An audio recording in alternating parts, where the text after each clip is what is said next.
Գյուրջան Կասկադ, հասանելի բնակարաններ 65 ամիս մարման ժամկետով։ Իսկ ինչ վերաբերում է, մի բան ասացիք Սոմվարի 24-ի մասին, ընտրության իրավունք, ասում եք, մենք ճանաչում ենք ընտրության իրավունքը։ Մենք նախկինի պես շատ ջերմ հարաբերություններ ունենք հայ ընկերների, հայ բարեկամների հետ, իհեճուկս մի շարք խնդիրների, որոնք ծագեցին հարաբերություններում։ Դերևս միմյանց դիրքորոշումները ոչ լիարժեք հասկանալու պատճառով։ Ինչ վերաբերում է Ղարաբաղին, մեկ անգամ էլ ասեմ, մեզ ոչ ոք չի կարող փնովել, մեղադրել, որովհետև վերջին առնվազն 20 տարիներին եւ նախագահ Պուտինը եւ նախագահ Մեդվեդևը, հետո նորից նախագահ Պուտինը առաջ էին մղում լուծումներ, որոնք ապահովում էին արդար մոտեցում, խաղաղ բանակցությունների միջոցով։ Հիշեցնեմ ինչի մասին էր խոսքը գնում։ Ադրբեջանական 7 շրջաններից տալ 5-ը, վերադարձրել 5 շրջանները, որպես առաջին քայլը եւ միջանկյալ փուլ որպես պահպանեք Կելբաջարի եւ Լաչինի շրջանները, դրանք ահռելի տարածքներ են, որոնք Հայաստանը միացնում են Ղարաբաղի հետ։ Պահպանեք դրանք այն կարգավիճակում, որում կան հիմա, հետաձգելով Ղարաբաղի կարգավիճակի հարցի վերջնական լուծումը երկար տարիներով, իսկ փաստացի խոսքը գնում էր այն մասին, որ դա հետաձգվի եւ թողնվի ապագա սերունդներին։ Դա երևի ինչ-որ բանով ավելի լավն է, քան այն ինչ հիմա ստացվեց։ Ինչու, որովհետև այդ կոմպրոմիսային առաջարկները, որոնք տարիներ շարունակ առաջ էին մղվում ռուսական ղեկավարության կողմից, մերժվեցին։ Սակայն այո, ընտրության իրավունքը իրացվեց։ Այս պարագայում հրաժարում այն բանաձևից, որը ես հենց նոր հիշեցի։ Ձեր այն արտահայտությունը իբրև Հայաստանն ուկրաինացնելու մեր մոտեցումը, որ ասացիք ինչ-որ նման մի բան, որ հետո Հայաստանի հետ անել նույնը, ինչ արել եք Ուկրաինայի հետ, ըստ նույնիսկ մեկնաբանելու բան չկա։ Նշանակում է դուք կողմ եք եւ սատարում եք նացիստական ռեժիմին, արմիությունների տանը մարդկանց այրելուն, ովքեր զինվորական խմբավորումներ ուղարկեցին Ղրիմի խորհրդարանի վրա հարձակվելու միայն նրա համար, որ Ղրիմի խորհրդարանը եւ Ղրիմը հրաժարվել էին սատարել հակասահմանադրական պետական հեղաշրջմանը։ Ես չեմ հիշում, որ Հայաստանի ղեկավարությունը մեկնաբաներ 14 թվականի փետրվարի Ուկրաինայում տեղի ունեցած պետական հեղաշրջումը։ Չեմ հիշում, որ արևմտյան երկրներից որևէ մեկը մեկնաբաներ, բացասաբար խոսեր այդ իրադարձության մասին։ Ուրեմն այն ժամանակ արդեն Հայաստանը 2014 թվականին իրացնում էր դիրքորոշում ընտրելու իր իրավունքը։ Իսկ ինչ վերաբերում է եվրոպական գործընկերներին, ովքեր պետական հեղաշրջման նախաշեմին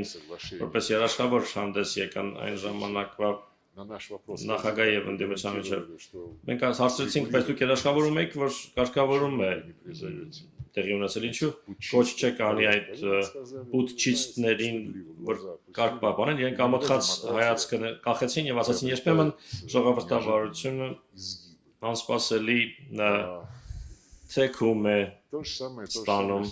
անսպասելի ընթացք է ստանում, նույնը ԱՄՆ-ը գնաց, մի կողմ կաշվեց, թեպետ դրանից առաջ նախագահ Օբաման նախորդ օրը զանգում էր նախագահ Պուտինին եւ խնդրում էր չառարկել կարգավորման համաձայնագրի ստորագրմանը, որը պիտի լիներ Եվրամիության երաշխավորության ներքո, խոսելով ԱՄՆ-ի մասին 2014 թվականին փետրվարից քիչ անց պետական հեղաշրջման փորձ եղավ Գամբիայում։ Դուք հետաքրքրասեր անձնավորություն եք, նայեք ինտերնետում այնտեղ կա հայտարարություն, ԱՄՆ-ի պետական դեպարտամենտի հայտարարությունը Գամբիայում հեղաշրջման փորձի մասին, որտեղ ասված է, որ ԱՄՆ-ը երբևէ չեն սատարի իշխանության փոխանցումը ոչ սահմանադրական ճանապարհով, այ իրենց հարցրեք, գալիս լինում են չէ ամերիկացի գործընկերները այստեղ, մամուլասոլիստների գալիս են, իրենց հարցրեք ինչու Գամբիայում չի կարելի, իսկ Ուկրաինայում կարելի է։ Իրենք ձեզ հավանաբար կասեն ինչ-որ բան, ինչ-որ սուբյեկտիվ հանգամանքների մասին, բայց իրականում Գամբիայում կառավարություններ, որին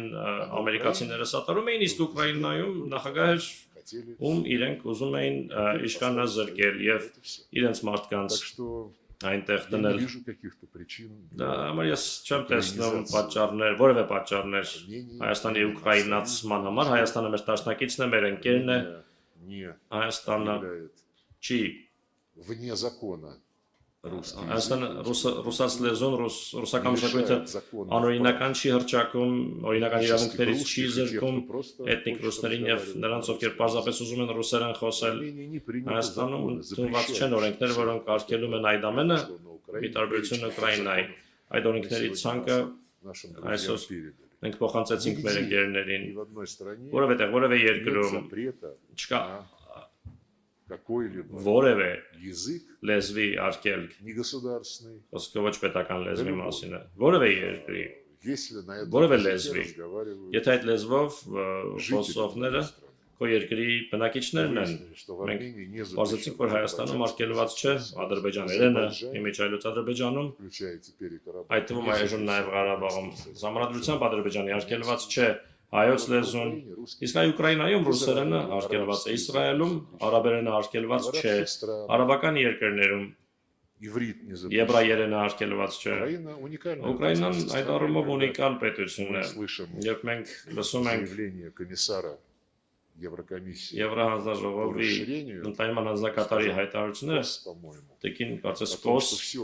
ասում է իբրև ամբողջ Ուկրաինան կատարել է բոլոր նախնական պայմանները եւ կարելի է սկսել անդամակցության բանակցությունները на фоне того, что Я вайн- Урсула фон дер Ляйен բանի ֆոնին որ Ուրսուլա ֆոն դեր Լայնը Կալասը եւ մյուսները заявляют о том, что հայտարարում են թե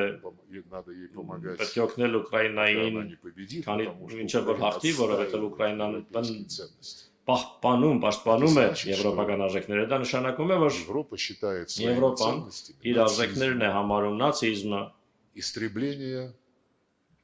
языка, на котором говорит большинство граждан. այն լեզվի ոչնչացումը, որով խոսում են տվյալ պետության Ուկրաինայի քաղաքացիների մեծամասնությունը, Какой украинизация ինչ Армении? ուկրաինացման, Հայաստանի ինչ ուկրաինացման մասին կարող է խոսքը գնալ։ Հայաստանը քաղաքակիրթ երկիր է։ Вот. Ну, вы опубликуйте Դուք հրապարակեք свой вопрос, ձեր հարցը ամեն դեպքում։ ответы мои не Իմ обязательно. պատասխանները պարտադիր չէ։